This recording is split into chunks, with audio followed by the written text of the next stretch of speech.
So I'm sat here with Dafydd Jones, the esteemed and long-established photographer. And with a name like that, do I take the assumption that you were actually born and brought up in Wales? I lived in Wales until I was 11, but I was actually born in Yorkshire. But my father came from Wales, hence the name, and they moved from Yorkshire to Wales soon after I was born. And where in Wales were you? Carmarthen. Went to, I think it was Priory Street School. I can't remember much about it. So it's quite rural Wales rather than the valleys or bigger cities. Yes, yeah. And at the age of 11, you moved to where?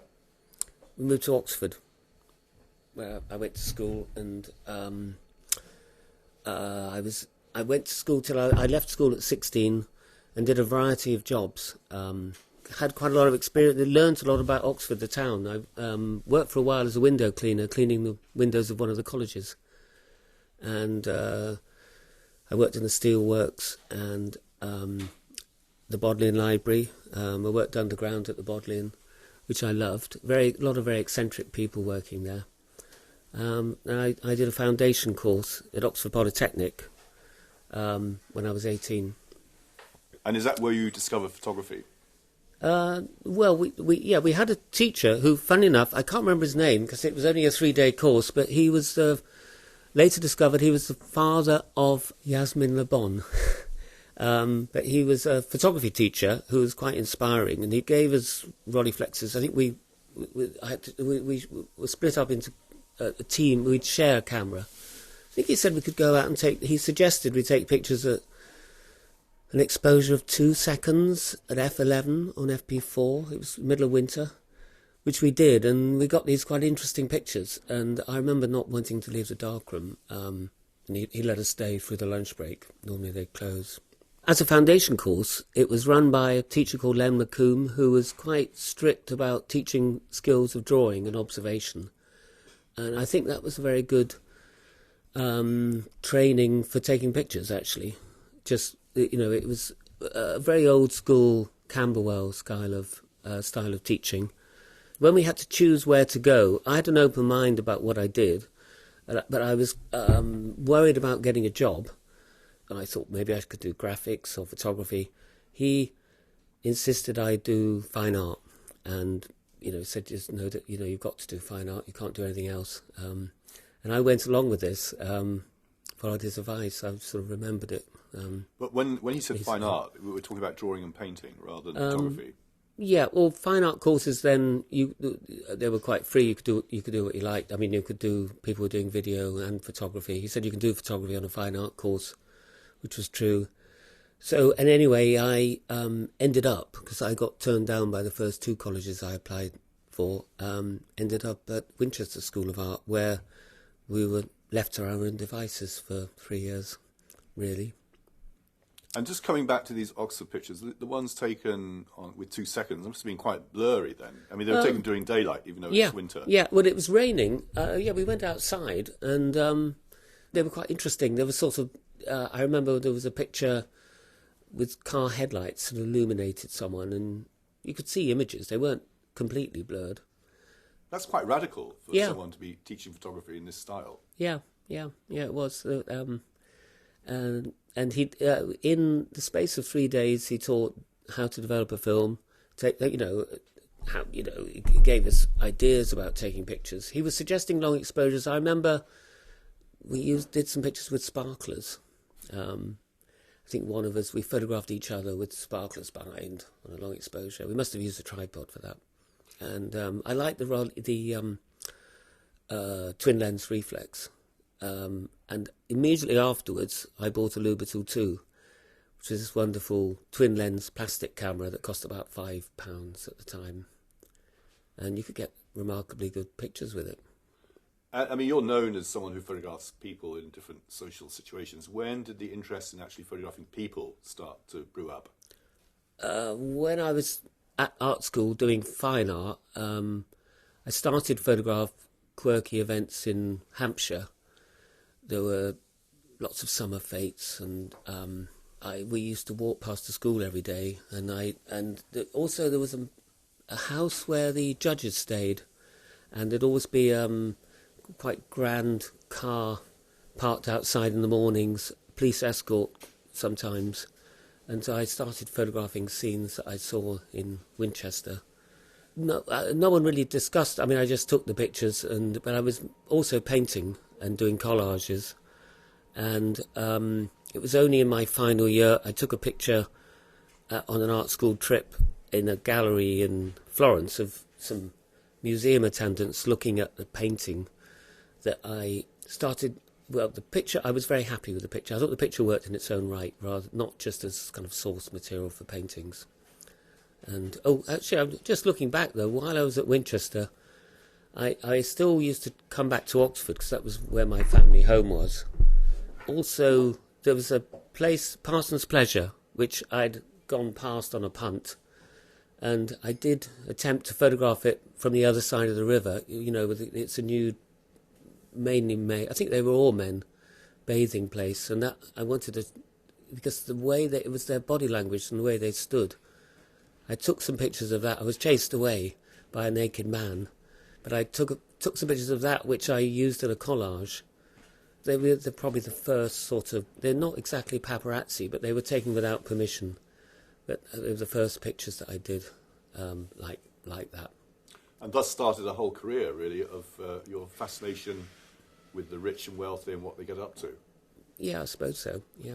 And at that time, so what dates are we talking about when you went to Winchester? Just to give us some context. I think I left it was around 1977, 78, I was there. So it was mid-70s.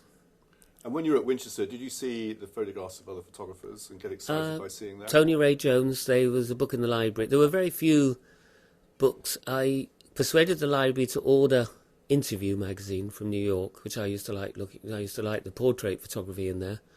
And I think there were only 2 or 3 books in the college library, of photography. One was Tony Ray Jones.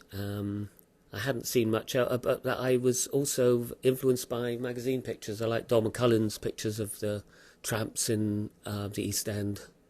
Oh, and also I did hear, I remembered recently, we travelled to Southampton to listen to David Hearn talk about photography. That must have been around 1977, and that was quite inspiring as well. So you went from this sort of mild fascination with these Oxford traditions like Parsons Green to actually photographing at social events and such like. When did the transformation come of you becoming a professional photographer?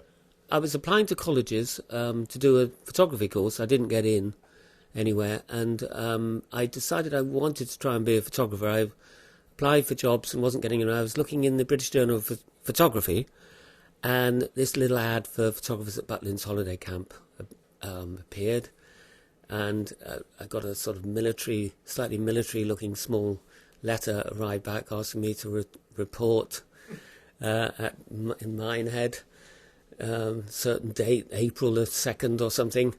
Had no idea what I'd need to do, and I was interested in going anyway. So I thought, well, I could take pictures there, and I didn't know whether I'd be able to do it, because I knew you had to collect money from people, and which I didn't know how I'd managed doing that. But anyway, I reported for duty, and met the other photographers, got given the chalet key, sharing a chalet and a uniform and a Praktica camera. Well, that's something we share, because I too was a Butlin walkie. Yeah, I did it for 2 years. First really? As a black and white. Yeah. And then second year got promoted, in inverted commas, to being a colour walkie photographer. Oh, really? They didn't have black and white. Yeah, but what year was that? This is 71, 72. Oh, yeah. And I was at Filey. Yeah. Rest in peace. Yeah. Minehead, I think, is still going, isn't it? I don't know. Yeah, I enjoyed it there. Did you? You must have liked it if you went back the second year. Loved it, because it did. All your one meals of the things included. it did, and I'm sure you would agree with this, it really gives you this opportunity to sort of flourish and to grow the idea of talking to people and what they want. Oh, yeah. Your social skills benefited hugely, Yeah. I imagine, from Butlins. I assume you found the same. Yeah, no, I did. Yeah, I was looking, actually, because I was looking at my Butlins pictures again, because I've got an album of some of the, the ones, the number pictures, that would start the roll of, you'd start the roll of film with a number, and that was a free picture. And I at that time, a lot of we were mainly doing fill in flash in the daylight, which reminded me of your pictures later on. And did that influence your photography? You know, the style that you started at Butlins, did that influence you later on, do you think? Not really, because we didn't use so much flash. We used it in the dining halls and at night, because the advantage of being a colour walkie is you could go around to the Beachcomber bar. Yeah. I think they have one at Winehead too, because they have them everywhere. Yeah, they have the every same half everywhere. hour with a thunderstorm. And the black and white walkies weren't allowed in. So that was the domain that was exclusive area where the colour walkies would get together. And the thing that sold the pictures was heads together. I'll never forget that. Oh. You know, if you want to sell a picture, and the idea was you take these pictures and then they'd be up the following day and people would order them. Yeah. Heads together was always a big seller. Oh, really? So, were you collecting money as you did them, or were you? No. So you would because there was a wandering guy that did that job, but there were 6 of us that we had to collect the money. Well, we did it do in the dining pictures hall on because you did commission. these mini viewers. Yeah, in the and dining then hall. you'd come We back did and sell black and those. white pictures on Tuesday. Thursday was the colour half-frame mini viewers. Oh. And the great selling point for that was you'd leave them on the table, and they say, "Oh, I don't know if I really want it." It says, "What happens if we don't take it?" "Oh, just put them in a bin." Oh, yeah. That was the thing that really sold the pictures, because they couldn't stand this notion that their image was going to be thrown away. Yeah. No, we had a sort of row at my camp because some people changed their minds after they'd gone, you know, and they had to search through everything because they got hysterical. What they got, because you had the pictures? Or? Because the pictures existed, but they first of all said no, so I swept them into. I think I was the photographer that happened to deal with them, because when I got back to the shop, they said they'd already piled everything into. They used to recycle them all, and they'd had them in the shop complaining already. They basically changed their minds after returning them. So how did you transform from being a Butlins walkie to a Tatler photographer, which you started in the early 80s? Well, I finished at Butlins, and I'd saved up quite a lot of money because I wasn't spending much because all your food was included. And I bought some camera equipment. I didn't really have a professional camera at the time. I just had one of the cheap Russian ones. And I set up some art school friends were setting up a complex in Oxford. And I took a studio with a plan to do portraits. And at the same time, I entered a photography competition that the Sunday Times were running for young photographers with my Butlins pictures I'd taken while I was there. And the prize in the competition was you got to work for the Sunday Times. So there was, great excitement amongst photographers, and I think 1,000 entered or something. A shortlist was made of 25, and we were given a list of subjects to photograph, all of which were subjects the Sunday Times was interested in already. And one of the subjects was the return of the bright young things, which was quite vague. It wasn't necessarily the bright young things in Oxford, but Oxford did. When I kind of researched it, Oxford was one of the place that was really where it was happening. There was this kind of mood change going on, and it was quite cutthroat. There were 25 photographers, and about 8 of us decided to photograph this subject. So photographers were turning up at Oxford, looking around for parties or trying to get into things, and I think 2 of the photographers had cars, which I thought gave them an advantage in a way because they could get around more easily. But no one else lived in Oxford, so I was there on the spot, and I decided I didn't really believe in the bright young things, but there was this sort of phenomenon of dining clubs starting. Students dressing up and making their own exclusive groups. There were the Assassins and the Piers Gaveston Club, the Keats Society, and there were women's ones as well. The George Club was a women's club, and they were all mostly from private schools. But I realised there were the groups of students that were excluded from some social groups were making their own exclusive groups, and you were getting slightly. So I found that when I went to one club that went to Soho on a sort of crawl of strip clubs, they weren't actually as posh. They weren't really as upmarket as some of the other groups, and I was finding my way around while I was taking pictures for the competition, which this was all in the period of about 6 weeks. I entered 7 prints, I think, and because we weren't being paid to do them, I thought in a way the Sunday Times had a bit of a cheek. They sort of expected the pictures to be done in colour, but they weren't insistent on it. So I had bought a bulk roll of black and white film and did them on black and white because I preferred black and white, and I thought, well, at least I'll be happy with the pictures myself afterwards. And when I entered them, I didn't win. I was a runner-up, but pictures caused a lot of interest and led what I heard afterwards. When Tina Brown heard about the pictures that had been entered, because she heard through her husband or partner at the time, Harry Evans, she'd heard about the pictures of Oxford, the Bright Young Things. She was interested in it, in the subject anyway. Because she was the editor of the Tatler, which was covering this world.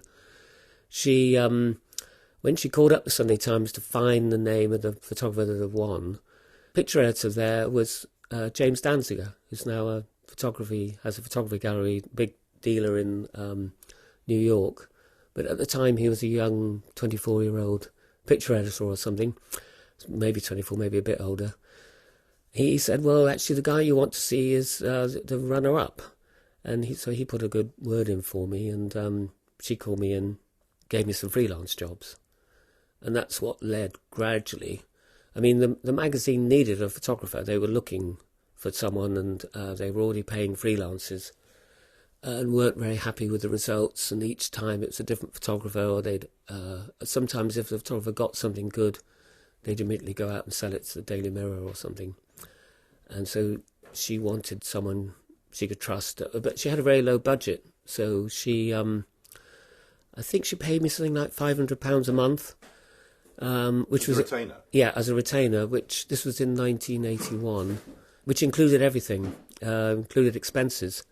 And I found I was excited to be doing this job. And also the owner of the magazine, it was quite a tin pot kind of setup. It wasn't owned by Condé Nast then. He also said, well, hang on, if you hire this photographer for this massive amount of money, you should also get him to work for this other magazine I own, and throw that in. So they had me rushing around all over the place, which was, and also it was the proviso I moved to London, all included in this.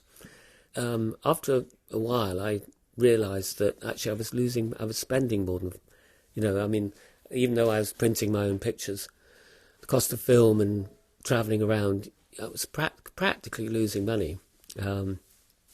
But gradually the pictures were being noticed more. The magazine began sort of expanding the section I was doing, and Tina was pleased, so she gave me a rise. And I was getting other jobs because I was doing these already, and so gradually it took a while, about 3 or 4 years. I began to make my living from this. And were you able to keep your own copyright during that time? Originally, Tina was very vague, and so I had a very vague arrangement, but it clarified over the years to something much more clear. But yeah, I do have the copyright for everything. It was a sort of ongoing negotiation, which finally got sorted out when Mark Boxer was editor. And he took a kind of particular interest in it, and he was very helpful. But I know it was unusual, because most photographers... What happened, the magazine got bought by Condé Nast. For a while, Tina always said I could make money from sales. She just wanted first use. But there was nothing in writing. But it gradually clarified. And I assume by this time you were photographing social events in London over and above the Oxford traditional. Oh yeah, by this time I was sort of travelling. This was only in the space of a year, but I continued. I didn't think I'd completed the pictures I did in Oxford, and because I'd got to know Oxford very well, I would go back, and I had really a lot of free reign. I mean, originally there was a very small staff on the Tatler, and I was left to my own. Lots of people in the office would suggest things that I should photograph, but also their access was bad, so it began improving over the years. But originally, for instance, I remember Tina was interested in a big ball that was going on in Kent, but they couldn't get into, and they asked me if I would mind going and standing outside or seeing what I could get. And so I did. I went, and actually I was looking back at the pictures because I was just standing in a country lane, photographing cars going in and out of a country estate. But they're I stayed till 4 a.m, 5 a.m, till dawn. I stayed till dawn. And actually the pictures, there's one picture in particular where there's sort of raindrops on this car, and people didn't seem. It was quite an eccentric thing to do, really. I was just sort of there in my raincoat, in the middle of nowhere. And one of the guests leaving stopped his car and said, "Do you need a lift anywhere?" And because I was stranded, there were no, and he drove me to the nearest station or something. And Mark, I still remember him, because I got to know him then. Mark Cecil, he was called, but he was. I'd often see him at parties after that. But as the pictures began being noticed and the magazine became more successful, I was invited to more parties, and I just carried on. But at the same time, I was worried I should be doing something more serious, because I wanted to be a photographer, and thought, I'm just photographing parties. And I remember phoning up picture editors on newspapers, going in to see them. I remember seeing Bryn Campbell, and he said, you should just carry on doing what you're doing. You've got this wonderful seam, and just, forget about working I think he was the Telegraph or the Observer at the time. Forget about working for us, just, keep it up.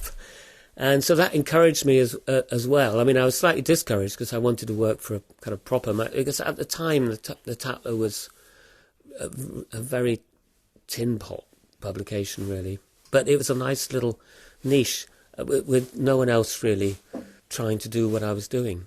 And you'd assume that dropping the name Tatler would help you get into events and you'd be welcome, but you're saying that wasn't necessarily the case. No, it wasn't. I remember one time there was a girl, Gabby Doppelt, this was before the Tatler had kind of expanded and there was a secretary for the party section.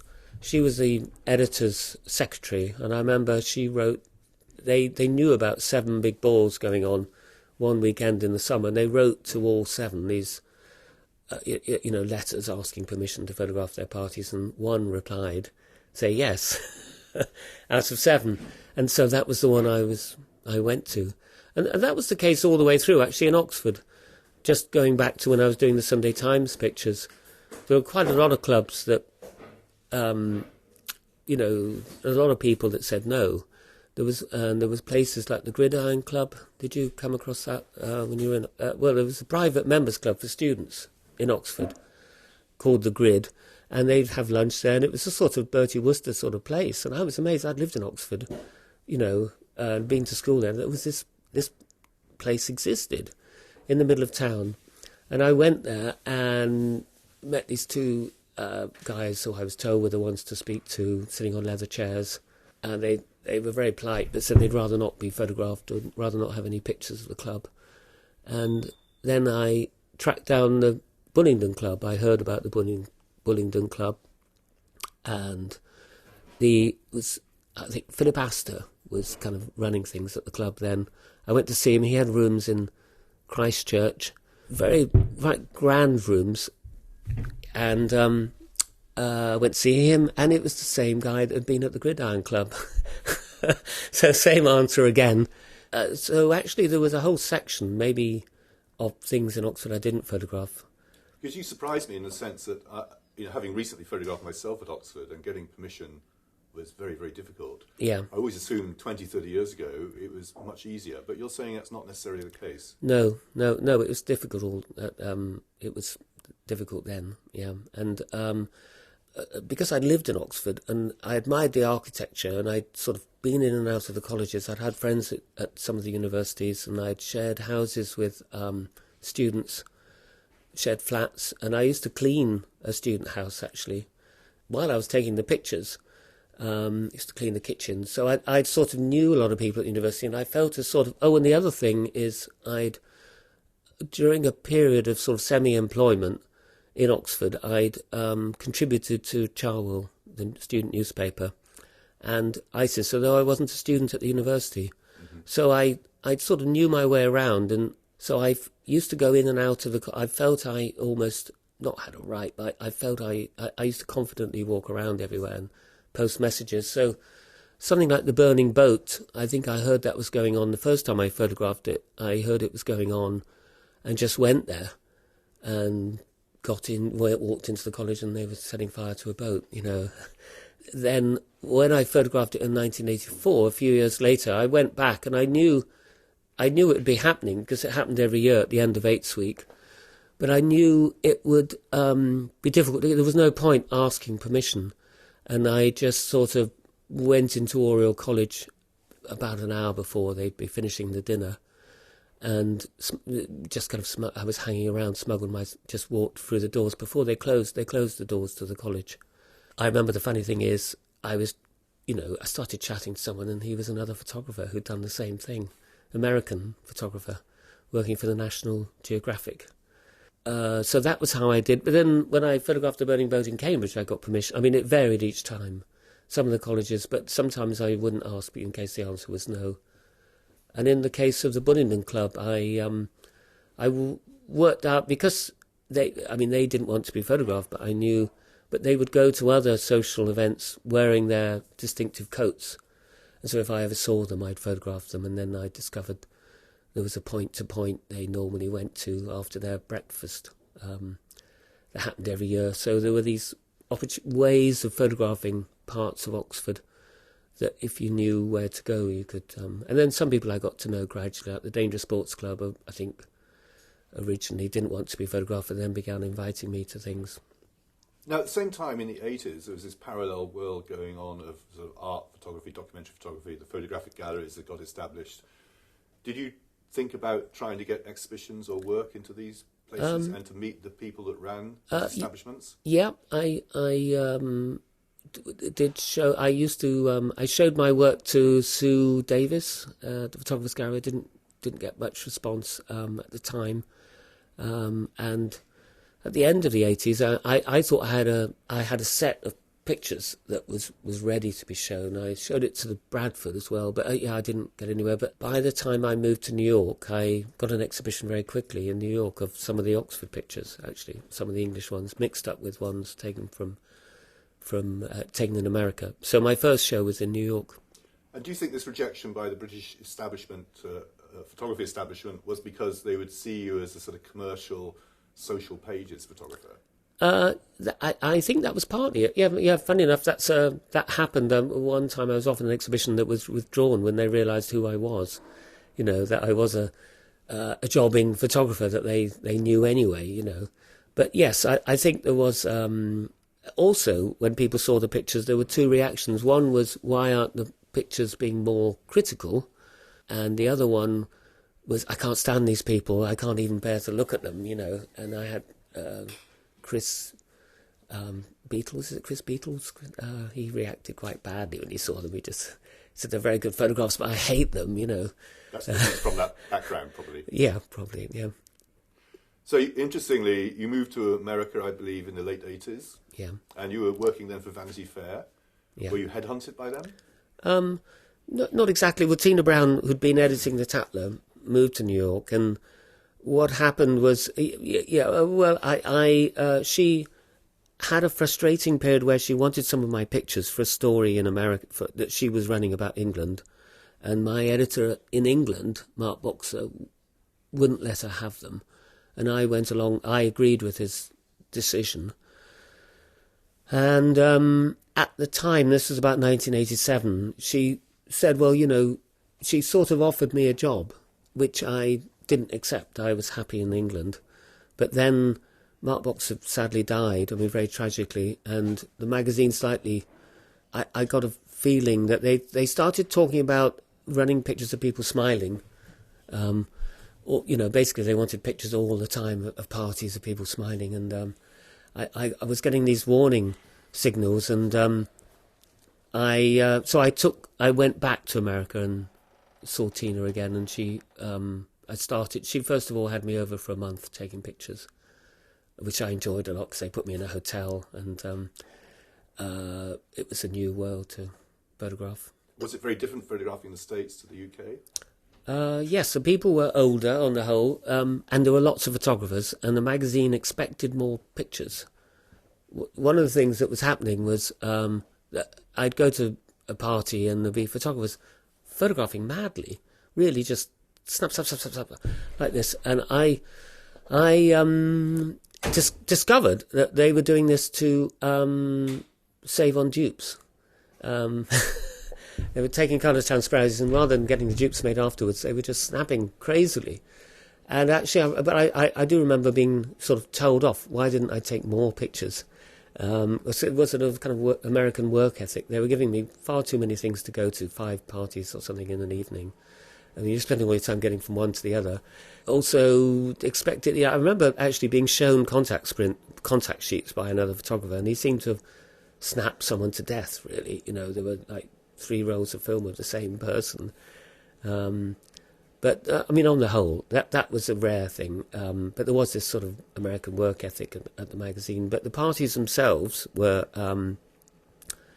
different as well. There were different worlds in New York. I think it was harder in America because I've talked about this before. But there was Washington, the politics, and Los Angeles, all the actors, and the sort of celebrities.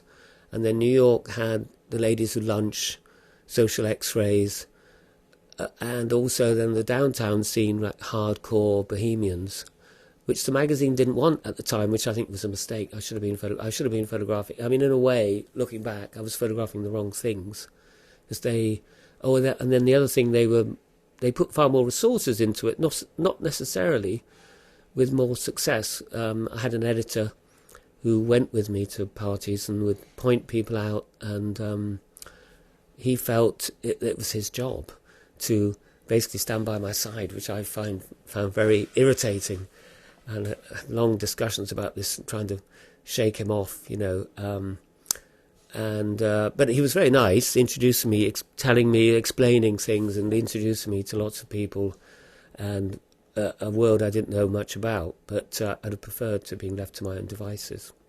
Were you able to keep shooting in black and white, or had you by that time had to change the colour? No, I was shooting black and white still. And Tina and co obviously thought that was fine. Yeah, every now and then they'd ask for colour. And I had mixed feelings about America, and I had a crazy period where I left Vanity Fair, came back to England, and then went back again to America, this time to work for a newspaper, the New York Observer.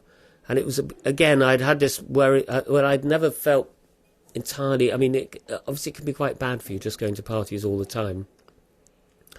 And I'd got to know Graydon Carter, who at the time was editing a newspaper, which I thought was very good. It was a weekly newspaper. And I persuaded him to give me a job for very little money, working for the New York Observer. And so I moved myself and family all back again. But then, within a month of us arriving, he left to go and work for Vanity Fair. And but I stayed at the newspaper for a year. But then I wasn't getting on with the new editor, and I went to Vanity Fair again for a second time. So he basically brought you back over to work with him. Well, I wasn't. I didn't have the sort of luxury. The first move I was kind of moved over, but the second move I did myself really. But the other thing that's influenced me is my wife and I I got interested in brownstones, and we fixed up a house while we were there. We sold our place in London and bought a brownstone that was in a very dilapidated, it had no roof, and we fixed that up while we were in New York the second time. That probably earned you more money than shooting. It did, yeah, it did. How long did you stay in America before you came back to the UK? Not long. I wish I'd stayed longer, really, 2 years. 2 or 3 years. So we came back in 96, 95 maybe.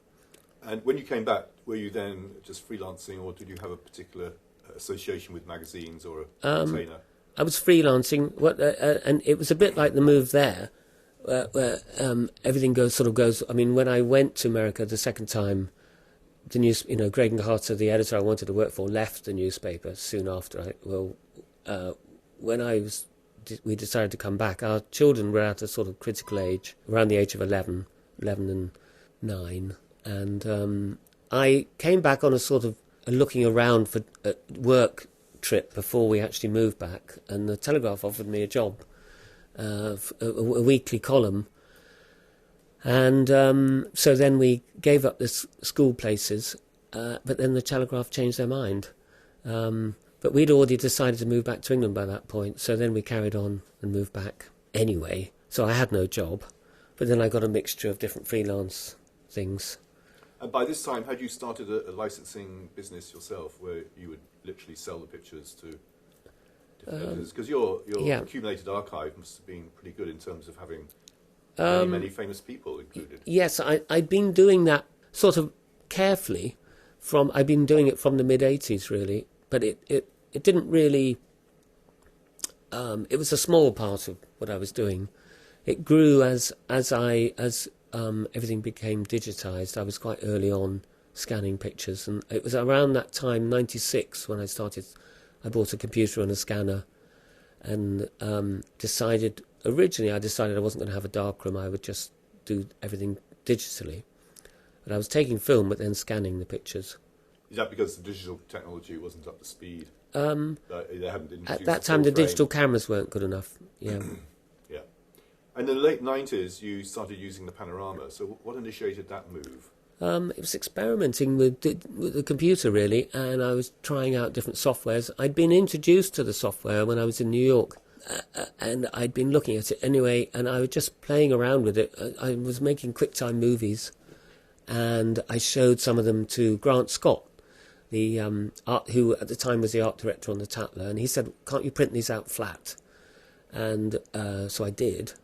There's a source file for the QuickTime movie, and he then actually got someone that sponsored one of the Tatler Magazine supplements to pay for me to do, because doing the panoramas was always a huge effort, a lot of work involved in putting them together. But they were quite close to the paintings I'd been doing at art school in the 70s, actually, in a way.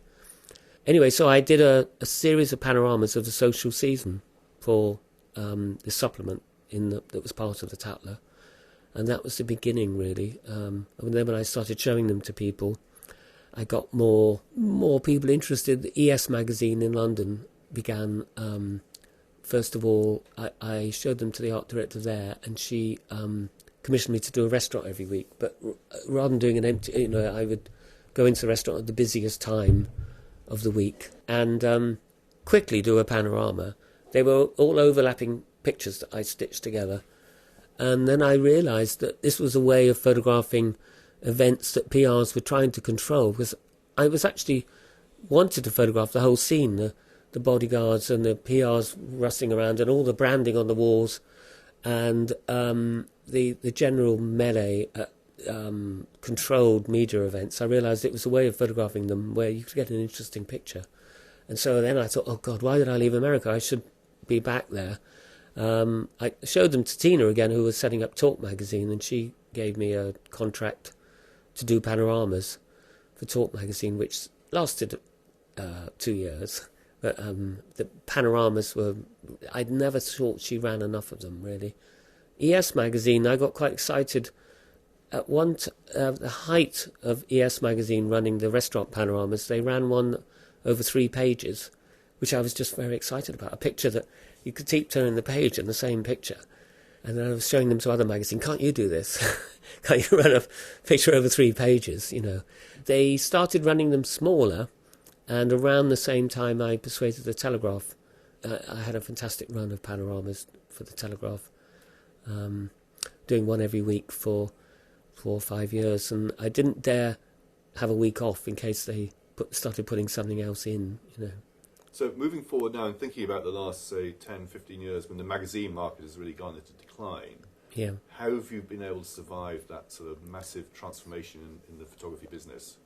Well, it's been difficult. I've had a big decline because my sort of working method, my business method really has been to persuade magazines and newspapers to pay me to do what I want to do, and they haven't had they've cut back on that. I think they were sometimes the party page part of magazines was something the editors didn't really like particularly, but they didn't care about that much, but they were happy to have someone do it. It might sell ads or something, but then as their advertising revenue's gone down, they just haven't had the resources. So I lost a lot of different jobs.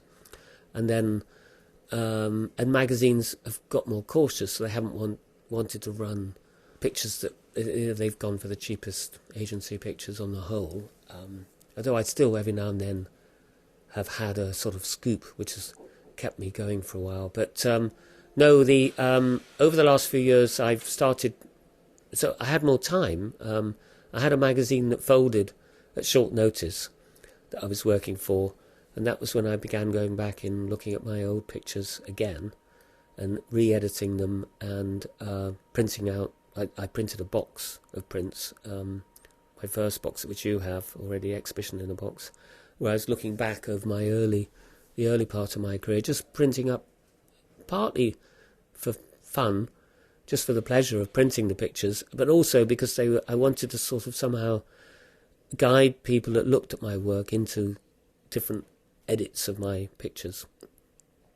Yes, because what you have accumulated is a remarkable archive of British social life from the 80s onwards, really, because whenever I go to London and I'm at a party or the occasional time when I've had a commission like doing some work for the Tatler about the season, you're always there. Well, and you know everybody. You walk into a room, or someone walks into a room and you know who they are. Most of these people, I don't know who they are from Adam. Yeah. So your experience and accumulated knowledge in that is almost second to none.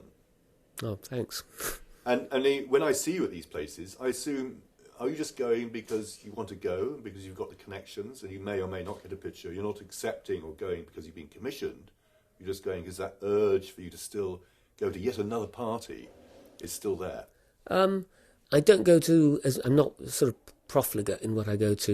You and I are probably going to the same ones because you're going because you're interested, and I'm the same thing. Certain things I get invited to every year, and I go because I like photographing them, but I don't go to everything that's happening. Some of the sorts of social worlds are dying out, and I'm quite interested in that, and some are changing. And I do find it, the whole sort of social scene in London with oligarchs and different groups of people sort of appearing and then not wanting, actually sometimes not wanting to be photographed has fascinated me as well.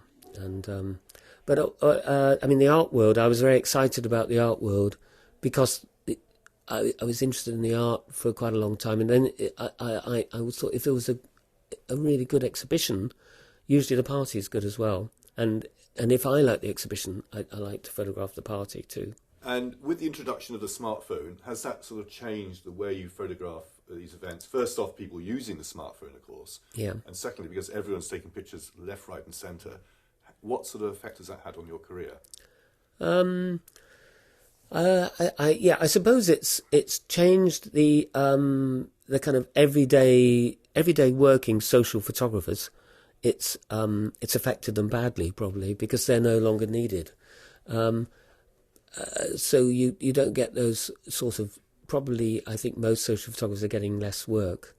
I'm still getting, but it was the magazines I like working for, rather than the sort of money is in private jobs, which private commissions. I still get some of those, and but it hasn't really affected the way I work. First of all, when smartphones were appearing, I got very excited whenever I saw someone using a smartphone at a party. I was photographing because I like the light that lights up their faces, and also just you get all sorts of funny moments when people are at this exciting party, but all they're doing is fiddling around with their phones, you know. But I wonder where it's going to go. I think there's going to be a move against it. It's going to be a sort of, it's going to be something, a kind of social no-no to be looking at your phone at a party. And then 20, 30 years later, you have now, if you like, started thinking more about the art world. You've made your boxes. You're making prints, very nice prints that you've done yourself. Have you had any more positive response from the photography art market in this revival of work that you've initiated? Yes, yeah, I think I have. I mean, it's gradual. I've been selling more prints. I mean, my income has changed. It was sort of almost 100% editorial, whereas now the print sales and box sales of boxes have increased quite a lot, and that's also, it's encouraging, but also it's enabled me to carry on working, and if there's something I want to do, I can finance it. And the one big thing that's missing in your career is, guess what? No, I don't know. Book. Oh, yeah. Where good is it? question. What's happened? Yeah, it's a good question. I've thought a sort of series of disasters. Really, I've sort of turned down Thames and Hudson in about 1990, I think, and they actually offered an advance. So I went for someone that was more charismatic than at the time. I hope I'm not being rude about Thames and Hudson, but and then he changed his mind or lost interest, and a series of disasters. But I am hoping to do a book. In a way, though, because I'm still going through the pictures, I'm glad I didn't do one I was ready to do one in 1990. I'm glad I didn't do it because it's given me more time to think about the work, and I've been surprised. The box of sleepers I did, James Hyman was looking at the box, and the collector and gallerist James Hyman, and he said, "Why is it 19 pictures? Can't you make it 20? It's a nice round number." And I looked through my files again and found one I just never noticed before, which is now one of my favourite pictures in that collection. And that made me realise, God, there's pictures I've never looked at hidden away in the contact sheets. And that's those pictures I was showing you of the burning boat. That's why I looked at those again. So I'm still finding pictures. And taking them. Yeah, and still taking them. If you were to do a book, would you want to show the whole span of your career, coming into the colour panoramics and the more recent work, or would you want to stick to the sort of now well-established and very strong pictures from the 80s and so on? I think they're separate books. The panoramas is a separate book to the black and white early ones, and there might be. I still haven't really approach looking at the American pictures properly. So I'm thinking of doing an American box and trying to promote it in America. But I haven't really got to that yet. I'm still looking through the early 80s pictures. And I recently went back looking at the Butlins pictures and was surprised what I found there. They're still not bad, the ones from Butlins. And when you go to a party these days, I mean, do you really think you're going to get something different? Because you've been to so many, you've seen so many things.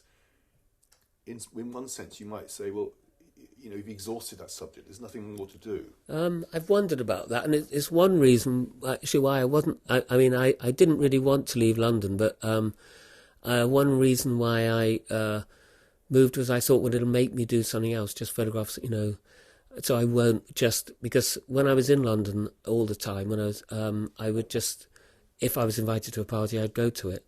And if it was 2 or 3 in one evening, I'd try to, if one wasn't, and I thought, well, it's quite good to try and get away from that a bit. And so I'm looking for something else, but you never know what. I photographed an amazing party last summer that went on, into the next day, and it was a English landscape and dawn and kind of eccentric things that happen. And actually at parties are big moments in people's lives. People have sort of big rows, or they suddenly get very depressed and have black moods at parties. One time I was at a party in London where someone pulled a gun. A girl produced a gun, which I was ready to photograph and didn't. Because I realised then, hang on, I didn't do anything, I just froze. And someone took the gun from her. But you can never really tell what's going to happen, which is one of the reasons why they're great subjects. I mean, I think they are, but they're also very difficult. I mean, they're a hard slog, photographing parties. And do you know when you've arrived and you've got an absolutely brilliant party on your hands? Do you know immediately? Usually, yeah. Yeah. And looking back at your career, can you just name a couple that have been extraordinary, apart from that one last summer? Well, there was a Piers Gaveston ball in the Park Lane Hotel where I took about 20 rolls of film, which was very unusual for me. And I thought that would make a nice box of prints, just a party. It was a fancy dress party, and quite a couple of hundred people. No, sometimes it's surprising when you look at the contacts. Sometimes I might find 3 decent shots on one film, which is very unusual because you might go through loads and loads of contact sheets where there's nothing, and suddenly you get 3 in one, in one go. I suppose the parties I like the most are the ones where they're partly outside, just because I don't like photographing inside all the time. And so those May balls with just beautiful light early in the morning. But only in Cambridge, because Oxford balls have to stop at 2 these days. Really, 2? Oh, Yeah. well, I'm very behind the times. Yeah, so, I'd say Cambridge balls definitely have the edge. I went to one, Worcester College, a couple of years ago. I mean, it wasn't, it was maybe 3-4 years ago, which did go on, till dawn, but they had to wear headphones because of the sound restrictions. But that was very surreal because, they're all wearing headphones dancing. Yeah, I didn't know that about Oxford. That's like this.